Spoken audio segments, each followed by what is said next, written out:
соншалықты бір қиналған халықты көрмедім. Әрине әңгіме бар ол жөнде. Қымбатшылық туралы әңгіме ол қай жерде болсын бар. Бірақ жалпы менің өзім Шығыста болдым, Семейде болдым, Алматы облысында болдым, біраз жерде болдым. Сондай бір қатты бір қиыншылыққа тап болған халық бар деген сөз көрген жоқ. Бірақ жекелеген бір отбасылар бар екен. Осы мәселен осы білім мынау 1 сентябрьге 42-ке балаларына киім ала алмай отырған.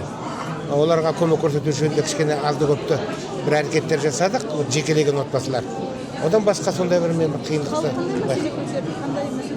Енді бұл сессияда қазір белгілі болады. Жалпы енді мен ойлаймын, сол қазіргі жүріп жатқан құрылыс кодексі ең үлкен мәселе болады бұл жердегі. Өйткені ол елдегі экономиканың негізгі секторы құрылыс.